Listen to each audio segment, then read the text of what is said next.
ಎಲ್ಲರಿಗೂ ನಮಸ್ಕಾರ. ಈಗ ನಾನು ಈ ಸಾಮ್ರಾಟ್ ಅಶೋಕನ ಕಥೆಯನ್ನು ಮುಂದುವರಿಸ್ತಾ ಇದ್ದೇನೆ. ಬಿಂಬಸಾರ ಕ್ರಿಸ್ತಶಕ ಪೂರ್ವ 273ರಲ್ಲಿ ಮರಣವನ್ನು ಹೊಂದುತ್ತಾನೆ. ಅಶೋಕ ಕ್ರಿಸ್ತಶಕ ಪೂರ್ವ 269ರಲ್ಲಿ ಈ ಪಟ್ಟವನ್ನು ಏರ್ತಾನೆ. ಅವಾಗ ಏನಾಗ್ತೈತಿ ಅಂತಂದ್ರೆ, ಈ ಅಶೋಕನ ತನ್ನ ಮಗದ ಸಾಮ್ರಾಜ್ಯ ವಿಸ್ತಾರವಾದಂಥ ಸಾಮ್ರಾಜ್ಯ ಇರ್ತೈತಿ. ಆದರೂ ಕೂಡ ಮಹತ್ವಾಕಾಂಕ್ಷಿ ಆಗಿರ್ತಾನೆ ಅಶೋಕ. ತನ್ನ ಸಾಮ್ರಾಜ್ಯವನ್ನು ಇನ್ನಷ್ಟು ವಿಸ್ತಾರ ಮಾಡಬೇಕು ಅನ್ನುವಂಥದ್ದು ಅವನ ಕನಸಾಗಿರ್ತೈತಿ. ಅದಕ್ಕಾಗಿ ಆತ ಏನು ಮಾಡ್ತಾನಂದ್ರೆ, ದಂಡಯಾತ್ರೆಯನ್ನು ತೆಗೆದುಕೊಂಡು ತನ್ನ ಆಡಳಿತದ 8 ವರ್ಷಗಳವರೆಗೆ ಆತ ಸತತವಾಗಿ ಈ ಸಾಮ್ರಾಜ್ಯ ವಿಸ್ತರಣೆಯೊಳಗೆ ಅವನು ತೊಡಗ್ತಾನೆ. ಪೂರ್ವದಲ್ಲಿ ಈಗಿನ ಪಾಕಿಸ್ತಾನ, ಅಫ್ಘಾನಿಸ್ತಾನದವರೆಗೆ ರಾಜ್ಯವನ್ನು ವಿಸ್ತಾರ ಮಾಡ್ತಾನೆ, ಬಲೂಚಿಸ್ತಾನ. ಆನಂತರ ಇತ್ತ ಪಶ್ಚಿಮದ ಕಡೆಗೆ ಬಂಗಾಳ ಮತ್ತು ಆಸಾಮದವರೆಗೆ ಆತ ಸಾಮ್ರಾಜ್ಯ ವಿಸ್ತಾರವನ್ನು ಮಾಡ್ತಾನೆ.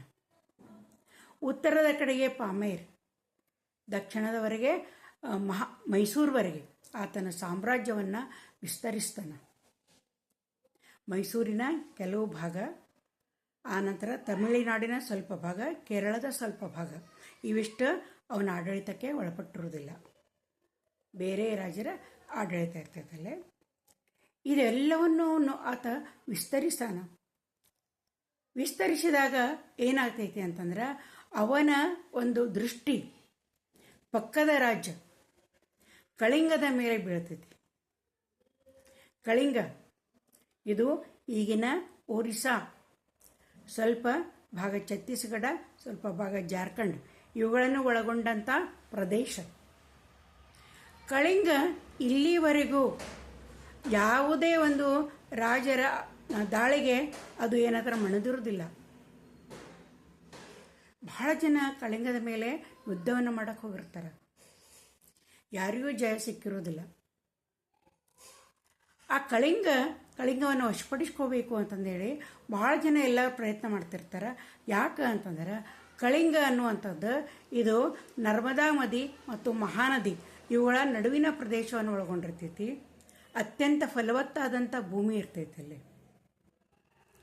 ಆನಂತರ ಈ ಕಳಿಂಗ ಈ ಸಮುದ್ರ ತೀರವನ್ನು ಹೊಂದಿರುವುದರಿಂದ ಆಗ್ನೇಯ ಏಷ್ಯಾದವರೊಂದಿಗೆ ಈ ಸಮುದ್ರ ವ್ಯಾಪಾರಕ್ಕೆ ಒಳ್ಳೆ ಆಯಕಟ್ಟಿನ ಸ್ಥಳ. ಸಮುದ್ರ ವ್ಯಾಪಾರ ಬಹಳ ಜೋರಾಗಿ ನಡೀತಾ ಇರ್ತೈತಿ ಆಗಿನ ಕಾಲದೊಳಗೆ.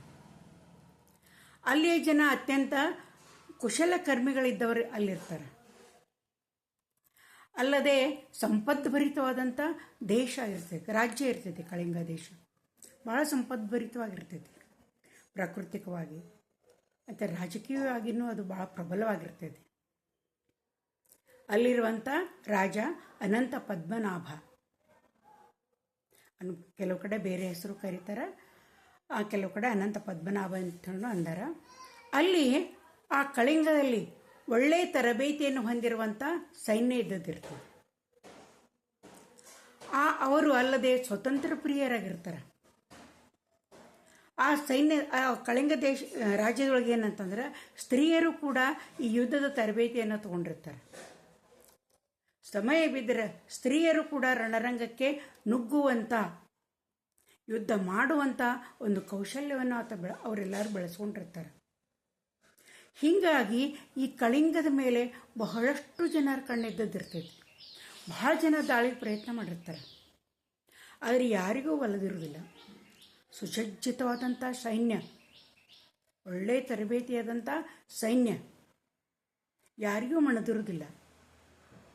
ಬಿಂಬಸಾರ ಕೂಡ ಪ್ರಯತ್ನ ಮಾಡಿರ್ತಾನ ಕಳಿಂಗವನ್ನು ವಶಪಡಿಸ್ಕೋಬೇಕು ಅಂಥೇಳಿ, ಅವನಿಗೂ ಸಾಧ್ಯ ಇರೋದಿಲ್ಲ. ಆವಾಗ ಅಶೋಕನಿಗೆ ಅನಿಸ್ತೈತಿ, ಯಾರಿಂದಲೂ ಸಾಧ್ಯ ಆಗಿಲ್ಲ ಕಳಿಂಗವನ್ನು ವಶಪಡಿಸಿಕೊಳ್ಳೋದು. ನಾನು ಈ ಕಳಿಂಗ ರಾಜ್ಯವನ್ನು ವಶಪಡಿಸಿಕೊಳ್ಳಲೇಬೇಕು ಎಂದು ಬೃಹದಾಕಾರವಾದಂಥ ಸೈನ್ಯ ಇರ್ತೈತಿ ಅಶೋಕಂದು. ಇದನ್ನು ನಾನು ಬಿಡಬಾರ್ದು, ಯಾರಿಗೂ ಈ ರಾಜ್ಯ ಮಣದಿಲ್ಲ, ಆದರೆ ನಾನು ಇದನ್ನು ಮಣಿಸಲೇಬೇಕು, ಇದನ್ನು ನಾನು ಗೆದ್ದುಕೊಳ್ಳಲೇಬೇಕು ಅನ್ನುವಂಥ ಒಂದು ಹಠ ಛಲ ಅಶೋಕನಲ್ಲಿ ಉಂಟಾಗ್ತೈತಿ. ಆತ ಏನು ಮಾಡ್ತಾನಂದ್ರೆ ಈ ಅನಂತ ಪದ್ಮನಾಭನಿಗೆ, ಕಳಿಂಗದ ರಾಜನಿಗೆ ಒಂದು ಸಂಧಾನದ ಪತ್ರವನ್ನು ಬರೀತಾನೆ. ನಿಮ್ಮ ಕಳಿಂಗ ರಾಜ್ಯವನ್ನು ನಮ್ಮ ಮಗಧ ಸಾಮ್ರಾಜ್ಯದೊಂದಿಗೆ ನಾವು ವಿಲೀನ ಮಾಡಿಕೊಳ್ಳುತ್ತೇವೆ ಅಂತಂದು ಹೇಳಿ, ನೀವು ಎಲ್ಲ ಸಮ್ಮತಿಯನ್ನು ಕೊಡ್ರಿ ಅಂತಂದು ಹೇಳಿ ಒಂದು ಪತ್ರವನ್ನು ಬರೆದಿರ್ತಾನೆ.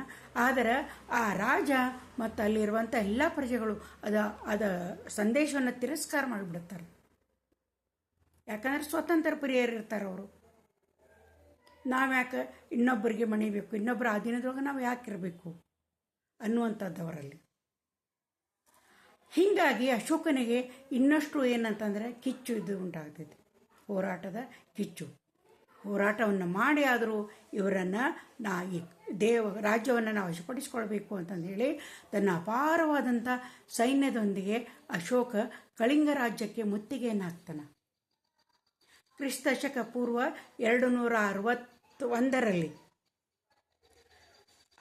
ಕ್ರಿಸ್ತಶಕ ಪೂರ್ವ 261ರಲ್ಲಿ ಅಶೋಕ ಇದ್ದವ ಕಳಿಂಗಕ್ಕೆ ಮುತ್ತಿಗೆಯನ್ನು ಹಾಕ್ತಾನೆ. ಕಳಿಂಗರದು ಕೂಡ ಅತ್ಯಂತ ಸುಸಜ್ಜಿತವಾದಂಥ ಸೈನ್ಯ. ಆದರೆ ಏನಾಗ್ತೈತಿ ಅಂತಂದ್ರೆ ಅಶೋಕನದು ಲಕ್ಷಗಟ್ಟಲೆ ಸೈನ್ಯ. ಹೀಗಾಗಿ ಎಷ್ಟೋ ದಿನಗಳವರೆಗೆ ಯುದ್ಧ ನಡೀತಾ ಇರ್ತೈತಿ. ನಡೆದಾಗ ಏನಾಕೈತಿ ಅಂತಂದ್ರೆ ಅಶೋಕನ ಏನಂತಂದ್ರೆ ಅಪ್ರತಿಭನಾಗ್ತಾನೆ. ಇದು ಹೆಂಗಿದು ಅಂತಂದು ಹೇಳಿ ಅವರಲ್ಲಿರುವಂಥ ಕೆಚ್ಚು ಧೈರ್ಯ ಅದನ್ನು ನೋಡಿ ಅಶೋಕ ಬೆರಗಾಗ್ತಾನೆ. ಪ್ರತಿಯೊಬ್ಬ ಸೈನಿಕ, ಕಳಿಂಗದ ಪ್ರತಿಯೊಬ್ಬ ಸೈನಿಕ ಸಾಯೋದಕ್ಕೆ ಅಂಜುತ್ತಿರುವುದಿಲ್ಲ. ಒಬ್ಬೊಬ್ಬ ಸೈನಿಕನು ಎಷ್ಟೋ ಅಶೋಕನ ಸೈನಿಕರನ್ನು ಕೊಲ್ತಾ ಇರ್ತಾರೆ. ಅವರ ಒಂದು ಧೈರ್ಯವನ್ನು, ಕೆಚ್ಚದೆಯನ್ನು ನೋಡಿ ಅಶೋಕನಿಗೆ ನಿಜವಾಗ್ಲೂ ಆಶ್ಚರ್ಯ ಆಗ್ತೈತಿ.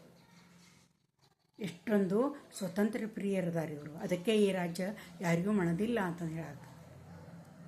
ಆದರೂ ಕೆಲವು ದಿನ ಆದಮೇಲೆ ಏನಾಗ್ತೈತಿ ಅಂದ್ರೆ ಕಳಿಂಗ ರಾಜ್ಯ ಸೋಲನ್ನು ಅನುಭವಿಸ್ತಕ್ಕೆ ಬರ್ತೈತಿ.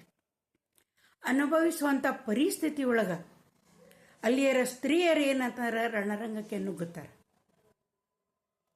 ಇದರ ಪರಿಣಾಮ ಏನಾಗ್ತೈತೆ ಎಲ್ಲರಿಗೂ ಗುರ್ತೈತೆ.